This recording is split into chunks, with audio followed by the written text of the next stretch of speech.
그래서 이 정체성을 확립하는 데는 참 다양한 그런 방법론적인 부분들이 존재하지만 우리가 기독교인으로서 우리의 정체성을 아는 것, 우리가 정체성을 알 수 있는 유일한 방법은 무엇일까? 뭐 여러분들 당연히 알 거라 생각합니다.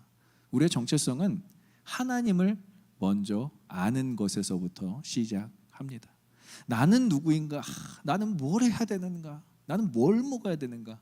이런 것들을 끊임없이 생각하다 보면 여러분 머리만 아프고 오히려 우리의 삶이 좀 뭐랄까요? 부족한 느낌, 그리고 항상 뭔가 좀 허전한 느낌이 들 수밖에 없어요.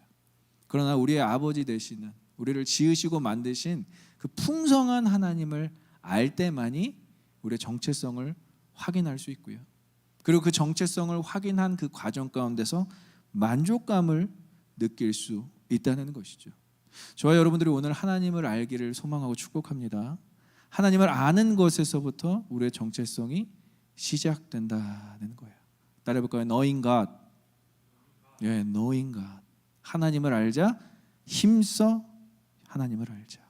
그래서 호세아서 6장 3절, 오늘 우리 마지막 찬양 여호와께 돌아가자.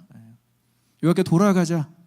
하나님께 돌아가야 한다 라는 그 고백을 호세아 선지자가 외치고 이렇게 선포하고 있습니다. 우리 한번 같이 읽어볼까요? 시작. 그러므로 우리가 여호와를 알자. 힘써 여호와를 알자. 그의 나타나시면 새벽빛 같이 어김없나니 비와 같이 땅을 적시는 늦은 비와 같이 우리에게 임하시리라 하니라. 믿으십니까? 우리가 하나님을 알고자 노력할 때 하나님께서 어떻게 하신다고요? 우리에게 나타내 주신대요. 하나님은 그냥 우리에게 존재하는 어떤 데이즘, 우리의 영역과 하나님의 영역이 따로 우리와 그렇게 구분해서 이 땅을 통치하시고 우리를 주관하시는 분이 아니라 친히 우리에게 그분의 놀라운 은혜와 사랑을 나타내 주신다고 호세아는 선포하고 있습니다. 그것을 누리기 위해서 때로는 늦은 비처럼, 땅을 적시는 늦은 비처럼 우리에게 다가오실 수 있지만 우리는 항상 기억해야 돼요. 하나님은 반드시 우리에게 나타내신다. 그것을 말씀에도 우리에게는 찾아볼 수 있고 이 예배의 시간에도 그것을 발견할 수 있다는 것이죠. 여러분, 정체성을 확립하기 위해서 나 자신에게 너무 집중하기보다 나를 만드시고 또 나를 이 땅에 심으셨고 그리고 단순히 그뿐 아니라 살게 하셨을 뿐만이 아니라 나를 구원하셔서 저 영원한 나라 천국까지 우리를 인도하실 하나님을 더 아시는 저와 여러분들 되시길 간절히 소망하고 축원합니다. 거기서 우리의 정체성이 확인될 수 있다는 거예요. 나를 지으시고 만드시고 그리고 지금까지 우리를 인도하신 그분께 한번 따라해 볼까요? 나의 사용 설명서. 여러분들에게는 각자 우리 가전제품 사면 사용 설명서가 있지 않습니까? 여러분에게는 다 각자 사용 설명서가 있어요. 취급 주의 이런 것들은 조심하십시오. 불을 무서워합니다. 물에 닿으면 안 됩니다. 세탁기로 빨래하면 안 됩니다. 이러한 그 가전제품만의 아니면 그 모든 그 우리가 소유하고 있는 물품에 사용 설명서가 있듯이 저와 여러분들에게도 이 사용 설명서가 있다는 것이죠. 그 사용 설명서를 누가 아시느냐? 우리 옆 사람이 알겠습니까? 아무리 친하고 아무리 시간을 많이 보냈어도 남편과 아내가 알겠습니까? 혹은 아무리 자녀를 오랜 시간 양육했다고 해서 그것을 부모가 알겠습니까? 아니면 자녀가 알겠습니까? 나의 사용 설명서는 오직 하나님만 아십니다. 그것을 믿고 확신하셨으면 좋겠어요. 우리 한번 옆 사람과 고백하겠습니다. 나의 사용 설명서는 하나님만 아십니다. 그래요. 나에서만 멈추면 안 돼요. 너의 사용 설명서도 하나님만 아십니다. 한번 고백해 볼까요? 시작. 너의 사용 설명서도 하나님만 아십니다. 그래서 하나님께 물어보는 것이 가장 지혜로운 거예요. 가장 효율적인 거예요. 요즘에 효율을 따지는 시대죠. 뭐 시간 아끼고 에너지 아끼고 뭐 이런 것들 일 처리하는 데서도 효율을 많이 따지는데 우리의 삶 가운데서 가장 효율적인 방법, 우리의 정체성을 찾고 우리가 무엇을 해야 되는지 가장 빨리 알 수 있는 효율적인 방법은 하나님께 물어보는 것이죠. 그리고 중요한 것은 세상은 열심히 노력해서 쥐기를 주고 자리를 주고 얻은 후에 무언가를 하라고 합니다. 그러니까 쥐기를 얻기까지, 자리를 얻기까지는 그만큼 노력해야 되는데 하나님께서는 먼저 우리의 정체성, 우리가 누구인지를 먼저 그 자리와 직위 그리고 어떠한 존재인지에 대해서도 알려주시고 자신의 역사에 참여시킨다는 것이죠. 그런 의미에서 우리는 참 행복한 존재라는 거예요. 여러분들 예배 드림이 행복했으면 좋겠어요. 하나님과 함께하는 이 시간이 너무 기쁘고 즐거운 시간이었으면 좋겠어요. 하나님께서 여러분들을 부르셨고 특별히 하나님께서 여러분들에게 한 명 한 명씩 다 여러분들의 존재론적 가치를 심어주셨다는 거예요. 첫 번째는 우리는 하나님의 자녀가 되었고요.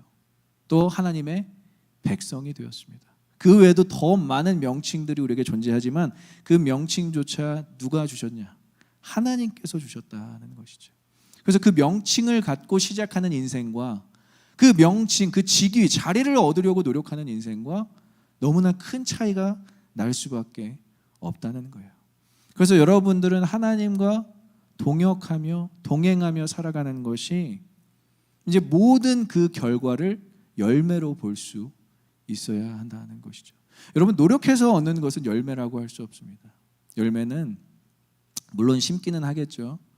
그러나 우리가 물을 주지 않았어도, 물을 열심히 주지 않았어도, 열심히 가꾸지 않았어도 어느 순간 싹이 나고 그 나무에 가지가 무성히 자라고 열매가 그 가지에 하나하나에 풍성하게 맺어지듯이 우리의 인생은 열매 맺는 인생으로 살아갈 수 있다는 거예요. 언제? 우리가 하나님께서 부르신 존재라는 것을 확신할 때. 그래서 초대교회의 지도자 야고보는요, 여러분 오늘 이 야고보서를 시작할 때 자신의 정체성에 대해서 정확하게 선포하고 나아갑니다. 이 짧은 구절에 정말 많은 내용이 사실 들어가 있어요. 오늘부터 이제 야고보서 강해로 이제 주일날마다 여러분들과 말씀을 나눌 때 과연 이 야고보는 어떠한 마음으로 이 야고보서를 저술하고 또 이 서신서를 보내고 있는가? 야고보는 예수님의 동생 중에 한 명이었습니다. 그러나 안타깝게도 그는 공생애 때 자신의 형인 예수를 그리스도 메시아로 믿지 않았어요. 그 형님, 흔히 얘기하는 형님이시죠. 형님께서 자꾸 그 가난한 동네에서 사역하는 것을 탐탁치 않게 여기셨어요. 형님 뭐라도 하실 거면 좀 예루살렘이라도 가서 좀 자신을 나타내고 두각을 내십시오. 이렇게 요한복음 7장에 동생들과 함께 예수님에 대해서 반박합니다. 그것은 메시아로 그분을 받아들이지 않았다라는 의미로 전달되고 있습니다. 그런데 야고보가 예수님을 믿게 된 것은 바로 예수님이 부활하셨을 때였습니다. 예수님께서 부활하셨을 때 제자들에게만 찾아간 것이 아니라 고린도전서 15장에 보니까 정말 많은 사람들에게 찾아갔는데 특별히 거론된 이름이 야고보였다라는 것이죠.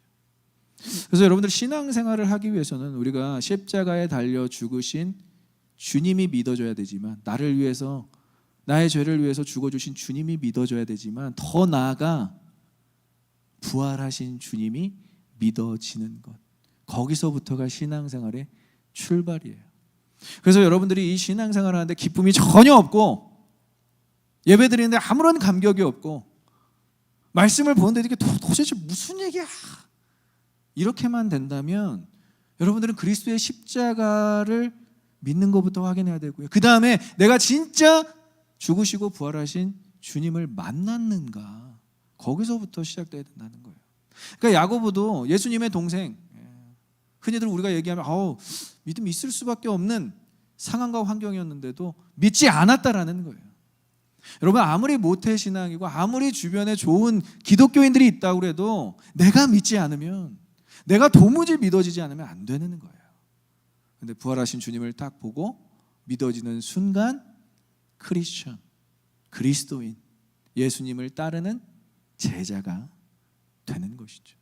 그래서 고린도전서 15장 3절부터 8절에 이렇게 많은 사람들에게 주님께서 자신을 부활하신 모습을 보여주셨음을 고백하면서 7절에 보니까 그 후에 야고보에게 보이셨으며 그 후에 모든 사도에게와 맨 나중에 만삭되지 못하여 난 자 같은 내게도 보이셨더라. 사도 바울의 고백인데요. 사도 바울의 고백은 굉장히 구체적입니다. 누구누구에게 부활하신 예수님께서 찾아가셔서 직접 보여주셨는지를 말씀으로 적어내려가고 있어요. 근데 너무나 감사하게 예수님께서는 야고보에게 개인적으로 찾아가 주셨다는 것이죠.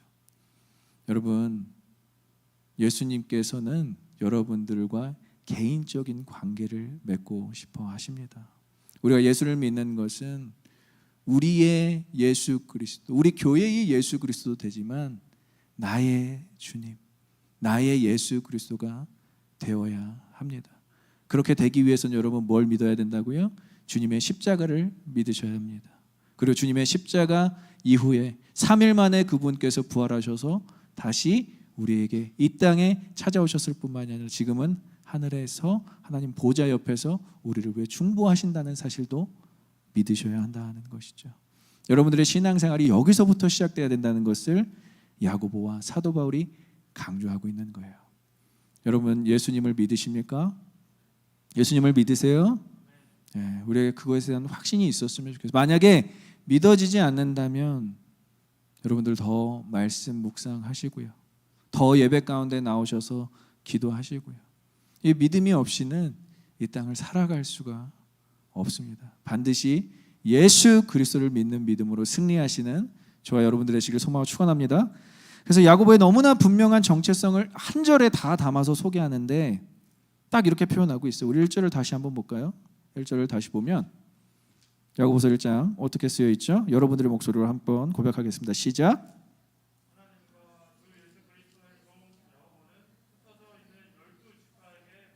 예, 야고보의 너무나 분명한 정체성을 자신의 서신서 야고보서에서 소개하고 있어요. 근데 제가 이 말씀에 왜 은혜를 받았냐면, 이 짧은 구절에 왜 은혜를 받았냐면, 여러분 야고보는 자신이 갖고 있는 게 굉장히 많은 사람이에요. 예수님의 동생으로서 메시아의 동생이라는 엄청난 혜택과 권리를 주장할 수 있습니다. 야, 나 메시아 동생이야. 야, 우리 형이 메시아였어. 이렇게 시작할 수도 있는 엄청난 혈연의 조건을 가지고 있다는 거예요. 그러나 그렇게 시작하지 않고 그렇게 드러내지 않고 그렇게 자신을 소개하고 자랑하지도 않습니다. 딱 한마디로 표현해요. 종. 종이 뭐죠? 누군가에게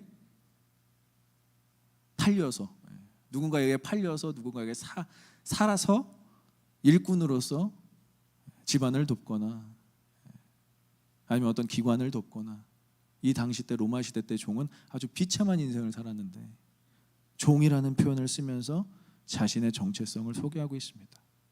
이뿐만이 아닙니다. 야고보는 초대교회에 있어서는 기둥과 같은 존재였어요. 사도행전 15장에 보니까 이 야고보가 초대교회 예루살렘 교회의 가장 높은 지도자가 되어서 거기서 일어나는 모든 공의회를 집행하고 결의하는 대표 지도자가 되었습니다. 그러니까 초대교회를 대표하는 가장 큰 지도자가 누구냐? 물론 사도들도 있지만 야고보였다라는 거예요. 예수님의 동생이었다라는 거예요. 예수님의 동생이었기 때문에 그가 대표 지도자가 되었느냐? 그것은 아니고 그의 겸손한 성품과 예수 그리스도를 믿는 믿음 때문에 대표 지도자가 될 수 있었다는 것이죠. 여러분 이 두 가지를 보면서 무엇이 느껴집니까? 자신을 하나님과 예수 그리스도의 종으로만 정체성을 소개하고 있는 그 미덕이 보여진다는 거예요. 잘난 척할 수 있어요. 자랑할 수 있어요. 무언가 더 얹어서 이야기할 수 있어요. 아니요. 다 간추려서 나는 오로지 하나님과 예수 그리스도의 종이다. 저 여러분들은 어떻습니까?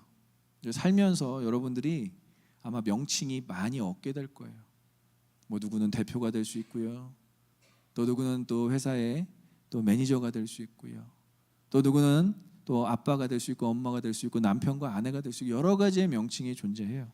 그것은 우리가 살아가면서부터 얻게 되는 자연스러운 명칭도 있고 노력해서 얻은 지위와 자리도 있을 것입니다. 그러나 한 가지 꼭 기억해야 될 것은 우리의 가장 큰 정체성, 사람들 앞에서 가족에게서의 정체성이 아니라 하나님 앞에서의 나의 정체성은 무엇인가 한번 우리가 생각해 볼 필요가 있다는 거예요. 그리고 오늘 이 야고보의 고백에는 하나님과 예수 그리스도를 동일시 여기는 믿음이 있었다는 거예요. 여러분, 기독교 신앙에서 가장 중요한 것이 무엇입니까?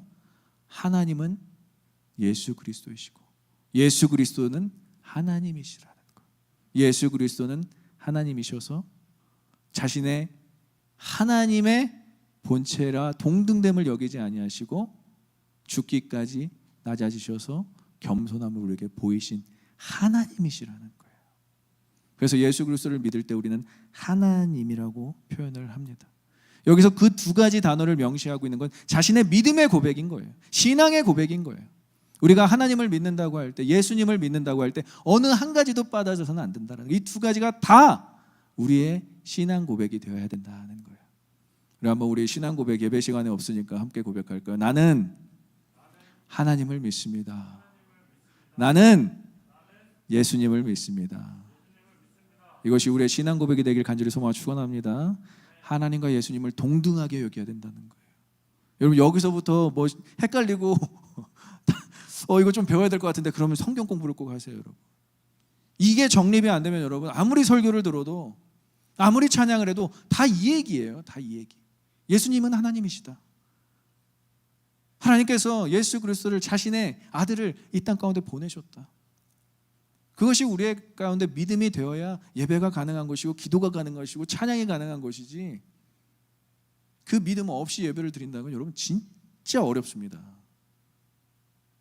제가 어제 BY 콘서트 우리 청년들하고 가서 3시간을 뛰는데 저는 좀 힘들었는데 제 옆에 우리 같이 간 분들은 하나도 안 힘들어 하더라고요. BY가 랩을 얼마나 잘하는지. 그럼 막 지가 먹던 물도 막 뿌리는데 그거 맞겠다고 막 얼굴 막 들이밀고 그러더라고요. 야, 저거. 근데 저도 약간 후반부에 히트곡 나왔을 때 너무 좋아서 저도 막 같이 뛰었던 것 같은데. 근데 그 3시간을 서 있는데도 하나도 안 힘들어하는 청년들을 보면서 야, 대단하다. 근데 그 사운드와 그 화려한 조명과 막 화면들이 막 눈과 귀와 모든 것 오감을 다 즐겁게 하는데 저 아침에 일어나서 좀 힘들더라고요.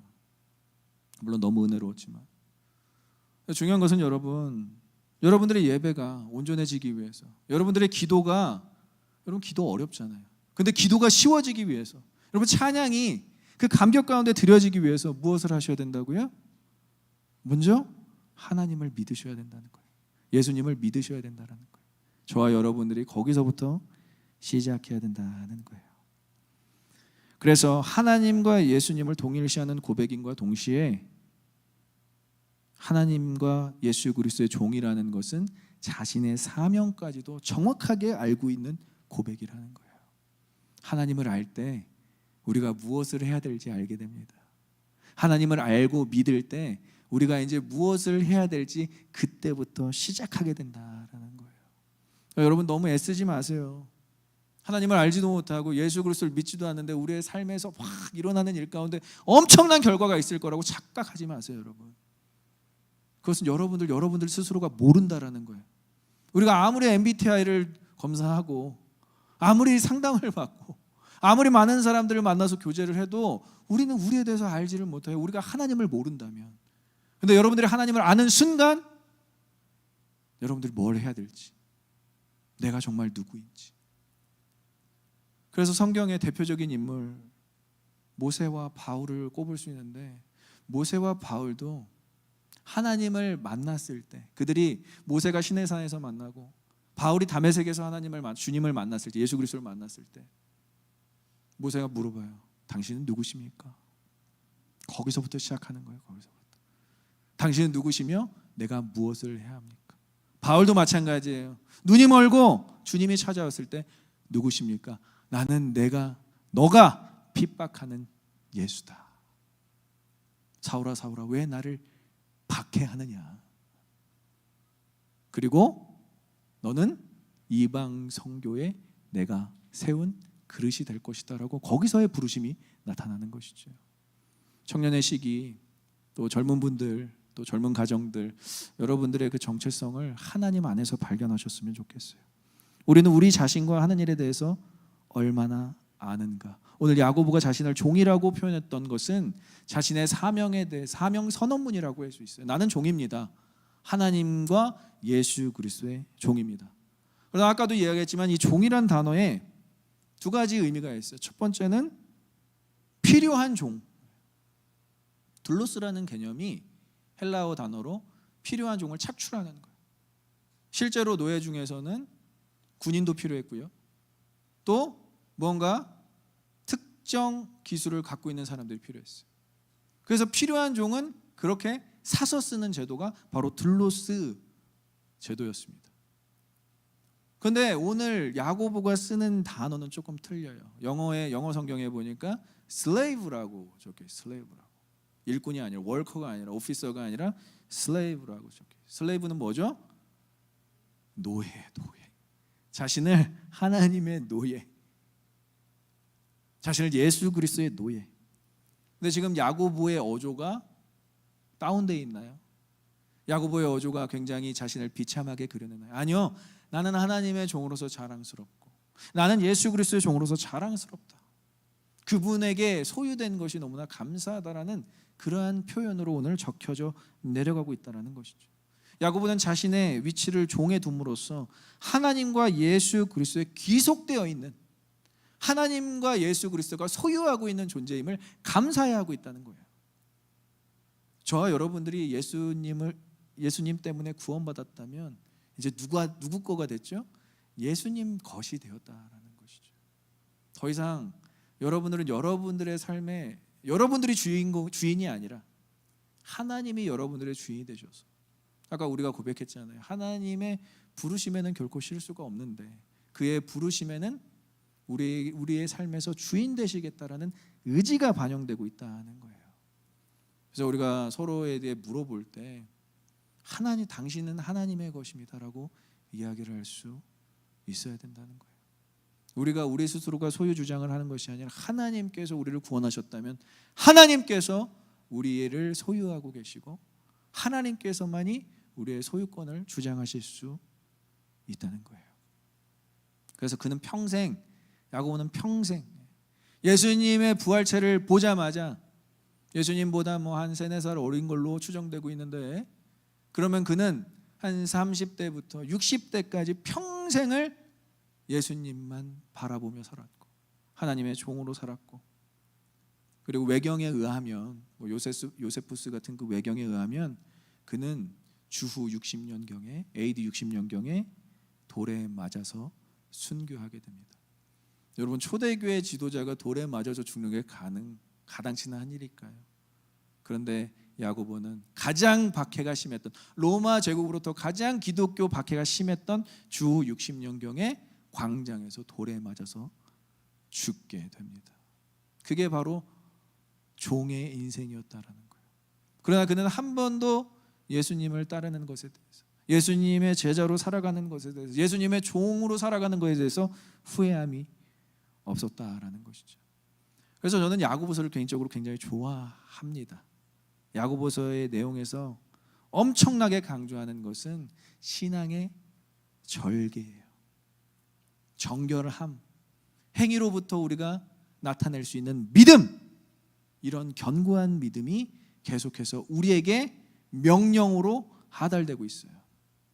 어떤 분들은 야고보서를 읽으면서 기분 나빠할 수 있어요. 왜 나한테 명령해? 그러나 오늘날 현대를 살아가는 크리스천들에게는 저는 막 이렇게 위로해주고 격려해주고, 물론 그런 것도 너무나 중요하지만 지금 시대적으로 너무나 악하기 때문에 우리가 분별되어서 선과 악을 구별해서 하나님의 선과 정말 사단의 악을 구별해서 살아가지 않는다면 당장이라도 무너져 내릴 것 같은 우리의 믿음이 지켜져야 하기 때문에 야고보서의 어조에 저는 크게 공감하는 바입니다. 짧은 내용으로 구성되어 있지만 굉장히 많은 내용이 명령으로 하달되고 있어요. 그렇게 살면 안 된다. 너희들이 이렇게 살아야 된다. 최종적으로는 너희의 입을 조심해야 된다. 너희들의 생활 가운데서 거룩을 행해야 된다. 이것이 바울과 반대되는 개념이 아니라는 거예요. 왜 야고보는 이러한 고백을 할 수 있느냐? 자기 정체성 확립에서부터 시작되었다는 거예요. 노예는 자신의 의지가 없는 거예요. 이게 나쁜 말로 표현된다면 여러분들 아직 하나님에 대해서, 하나님의 그 주권에 대해서 맡기지 못하는 거예요. 노예는 자기의 권리 주장이나 자기의 소유 주장이 없는 거예요. 하나님, 나를 인도해 주세요. 하나님이 인도하시는 대로 따라가겠습니다. 그래서 여러분들이 정말 정체성 확립할 때 따라해볼까요? 하나님 앞에서 나는 누구인가? 이렇게 질문하고 살아가셔야 된다는 거예요.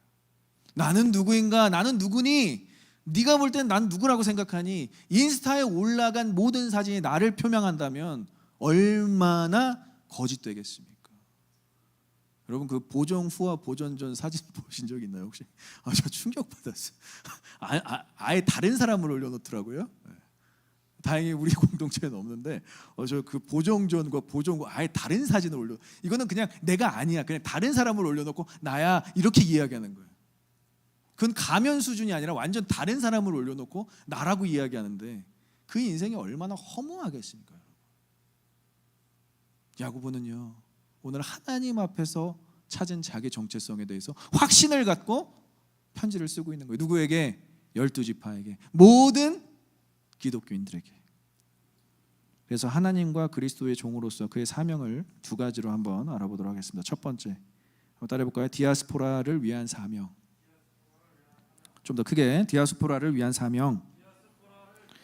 자, 스데반의 순교로 인해서, 스데반 집사의 죽음으로 인해서, 기독교인이 받는 첫 박해로 인해서 예루살렘에 큰 박해가 있었다라고 성경은 소개하고 있어요. 사도행전 7장에서. 그런데 그 박해로 인해서 이제 유대인 크리스천들, 유대인이지만 그리스도를 따르고 믿는 자들이 전국으로 흩어집니다. 그게 바로 이 단어, 디아스포라라는 단어예요. 흩어졌다라는 의미를 가지고 있습니다.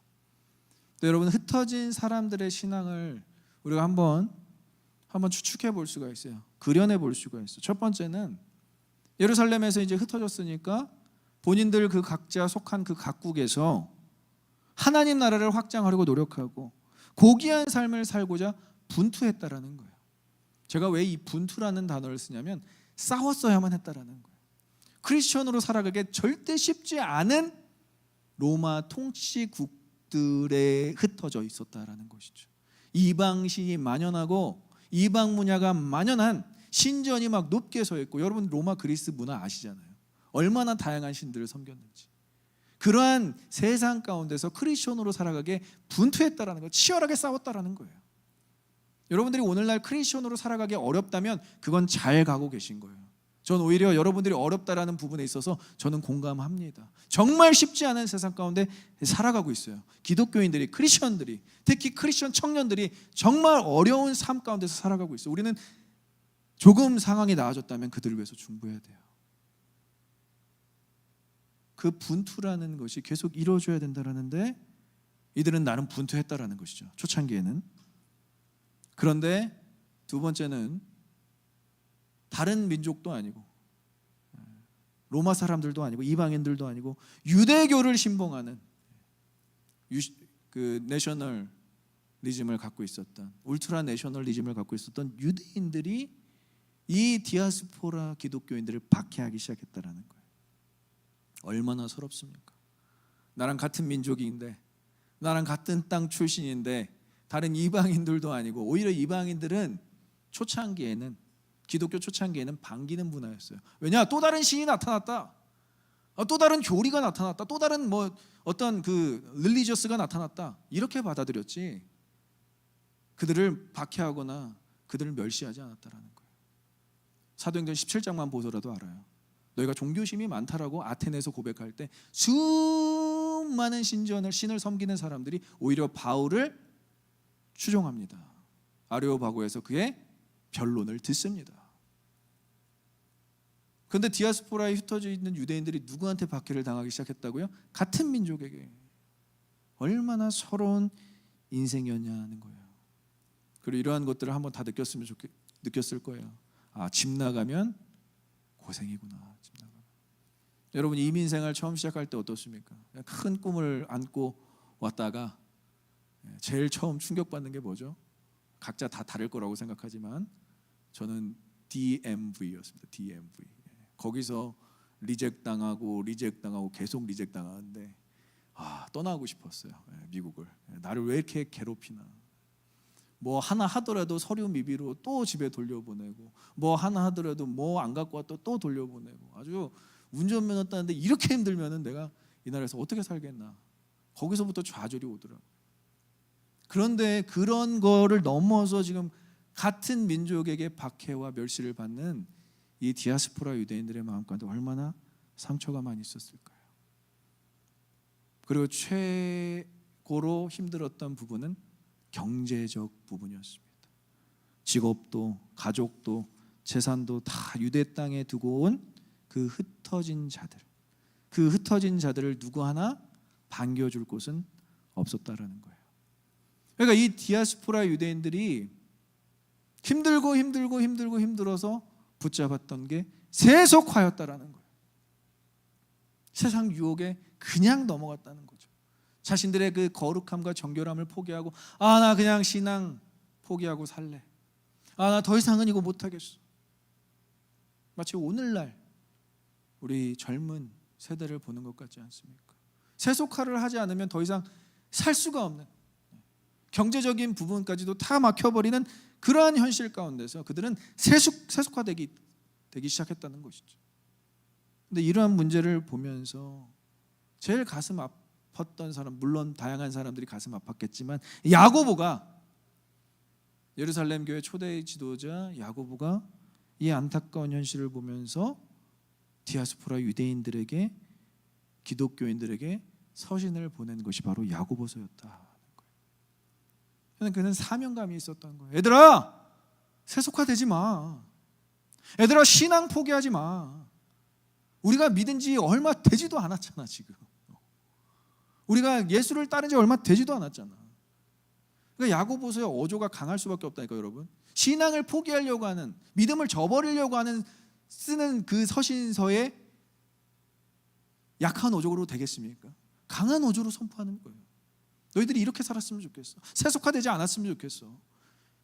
특별히 강조하는 것, 이제 일정에서 우리가 살펴보겠지만 시련을 이겨야 돼. 시험을 이겨야 돼. 반드시 그 시련은 인내의 열매로 맺게 될 거야.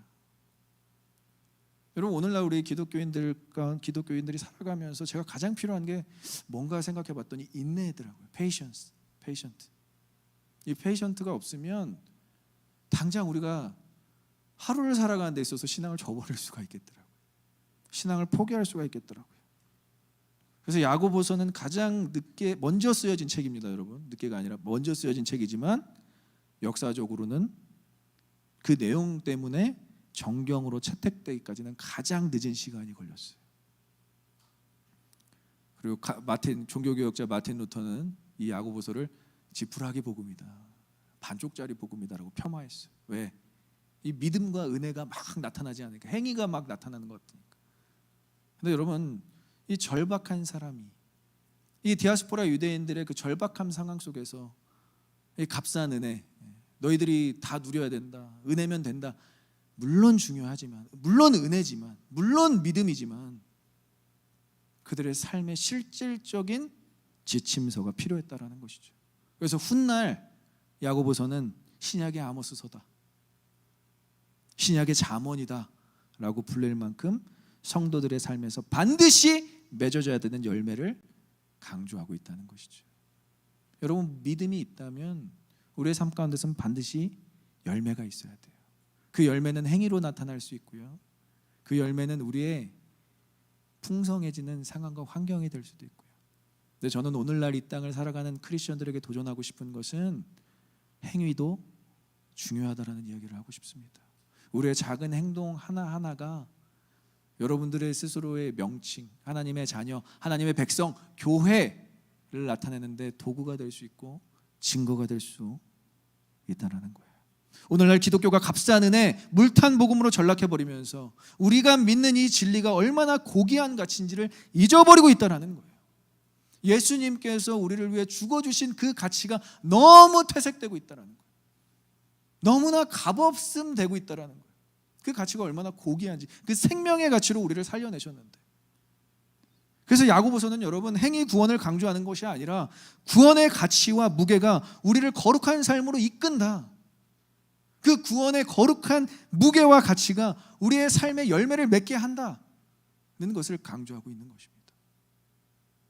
저 야고보서를 막 이렇게 막 칭찬하는 것이 아니라 저와 여러분들이 이제는 삶 가운데서 거룩한 열매 맺어지기를 간절히 소망하고 축원합니다. 무엇으로 증명하겠냐는 거예요. 열매로 증명해야 된다는 거예요. 적어도 우리의 삶에 시련과 고통과 어려움이 있었을 때 우리가 인내해서 얻게 된 인내의 열매가 있다면 여러분 그것이 하나님 나라에서는 훈장이 될 수 있다는 거예요. 잘했다, 충성된 종아, 칭찬받을 수 있다는 거예요. 여러분 한번 옆 사람과 인사합시다. 인내의 열매를 맺읍시다. 인내의 열매를 맺어야 돼요. 참고 버텨야 돼요. 여러분 지금은 버티세요. 한번 다시 인사하겠습니다. 버티십시오. 믿음으로 버티십시오. 기도하시고요. 말씀 보시고요. 여러분들의 신앙에 절대로 타협되지 않아야 될 것은 타협하지 마셨으면 좋겠어요. 이왕 신앙생활 하고자 시작하셨다면 여러분 열매를 봐야 되지 않겠습니까? 어떠한 열매든 하나님께서는 반드시 맺어지게 하실 것입니다. 자, 둘째 한번 따라해볼까요? 모든 기독교인들을 위한 사명. 사명. 예. 자, 디아스포라 교인들에게로 축약하는 내용인 것 같지만 1절에서 분명히 이야기합니다. 12지파. 구약적 개념이지만 우리 창세기 공부해 보신 분들은 아실 거예요. 이 개념이 요한계시록 21장에는 모든 족속을 포함하고 있고 모든 믿는 자들을 포함하고 있는 단어가 12지파입니다. 참조해서 요한계시록 21장을 보시면 좋을 것 같고요. 하나님과 언약적 관계를 맺은 민족이 예수 그리스도의 구원으로 인해서 하늘의 별들과 바다의 모래처럼 아브라함에게 한 언약, 믿음의 후손이 많아질 것이다. 창세기 22장 17절의 언약의 성취라고 이야기할 수 있습니다. 그래서 이 12지파는 구약 시대의 용어를 사용하는 것이 아니라 12지파야 교회야 모든 믿는 자들아를 이야기하고 있는 것입니다. 아브라함에게 어떠한 언약을 하셨는지 창세기 22장 17절 한번 보겠습니다. 내가 내게 큰 복을 주고 내 씨가 크게 번성하여 하늘의 별과 같고 바닷가의 모래와 같게 하리니 내 씨가 그 대적의 성문을 차지하리라. 아멘, 아멘. 우리가 바닷가의 모래처럼 하늘의 별들처럼 이제 하나님을 믿는 백성이 되었다는 거예요. 우리도 12지파에 포함된 언약의 자손들이 되었다라는 것이죠. 아브라함으로 인해서 믿음의 자손이 되었다라는 거예요. 구약에서는 민족적 제한을 두지만 신약에서는 모든 민족을 포함하면서 복음으로 인해서 하나님을 믿게 된, 복음으로 인해서 예수 그리스도를 믿게 된 그 자들의 나라를 확장했다라는 것을 의미하는 것이 12지파로 이야기할 수 있어요. 근데 이 12지파에게 무엇을 하느냐? 마지막 동사입니다. 무엇을 하죠? 문안하노라. 문안하노라. 어떤 단어죠? 인사하다. 평안한지를 물어보다. 안녕한가를 여쭙다라고 쓰여 있지만 본문에 문안하다라는 단어, 헬라어 단어는 카이레인이라는 단어. 헬라어 원어적 의미로는 양육하다, 목양하다라는 의미가 포함되어 있습니다. 지금 야고보는 서신을 보내면서 디아스포라 12지파 모든 크리스천들에게 서신을 보내면서 단순히 인사만을 전하지 않았어요. 너희들 어떻게 잘 지내니? 너희들 평안하니? 그 정도의 차원이 아니라 나는 이 서신서로 너희들을 양육할 것이다 라는 의지가 담겨져 있습니다. 너희들이 어떻게 살아야 될지 내가 지침서를 줄게. 이제는 신앙을 포기하지 않았으면 좋겠어. 간곡한 나의 고백을, 선포를, 믿음의 지침서를 너에게 보낸다라는 의지가 담겨져 있다는 것이죠. 그래서 모든 서신서는, 바울 서신 포함해서 모든 서신서는 오늘날 성도들을 양육하는 데 쓰여진 지침서입니다. 여러분, 우리가 어떻게 살아야 할지 모를 때 서신서를 보면 돼요. 다 일반적인 내용이에요. 뭐 대단한 거 없어요. 남편으로서 어떻게 살아가야 될지, 아내로서 어떻게 살아가야 될지, 자녀로부터 어떻게 살아가야 될지, 우리가 일터에서는 또 어떻게 살아야 될지. 근데 그걸 너무 안 읽으니까 계속 궁금한 거예요. 나는 누구며 나는 어떻게 살아야 되는지. 성경을 보십시오. 성경을. 제가 BBS 영상 보면서 참 감사했지만, 제가 BBS 찬양할 때 가장 은혜 받았던 찬양, 뭐 다른 너무 어렵더라고요. 예수님과 함께 살아 그 찬양 따라하기도 힘들고 율동을 따라하기 더 힘든데, 옛날 찬양이 딱 우리 박지원 간사가 인도하면서 선포하는데, Jesus loves me, the Bible tells me so. 예수님 날 사랑하시는데 성경에 써 있네. 이게 가장 확실한 복음이더라고요. 가장 확실한 복음. 여러분들 한 명 한 명을 예수님께서 사랑하고 계신 줄 믿습니다. 사랑하고 있는 줄 믿습니다. 그리고 그 사랑한다라는 고백이 어디에 써 있느냐? 성경에 써 있다라는 거예요. 여러분, 사랑받고 싶다면, 누군가의 사랑받고 싶다, 오늘 너무 외로워, 오늘 너무 잠이 안 와, 무엇을 읽겠습니까? 무엇을 보겠습니까? 성경을 보세요. 성경을 읽으세요. 예수님께서 여러분들을 얼마나 사랑하시는지 성경에 다 써 있는 줄 믿습니다. 성경을 보시면서 그 자존감을 회복할 수 있어요. 정체성뿐만이 아니라 자존감까지도 회복될 수 있다는 거예요. 그래서 오늘 무난하다라는 단어가 단순히 너희들에게 인사할게, 너희들 잘 살고 있는지 확인할게가 아니라, 내가 너희들을 얼마나 사랑하는지, 예수님이 너를 얼마나 사랑하는지 내가 너희들에게 서신하고 있는 거야. 하나님이 너희들을 얼마나 이 어려운 상황 가운데서 붙잡고 계시는지를 내가 서신으로 보내고 있는 거야 라는 단어의 축약이 문난하다, 카이레넨이라는 단어라는 것이죠. 여러분, 그의 정체성과 사명을 확인해 볼 때 키포인트가 있어요. 키포인트. 오늘 반드시 얻고 가야 되는,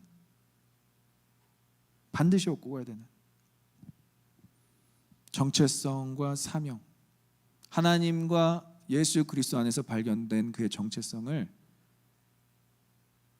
그리고 사명을 누구한테 쓰고 있죠?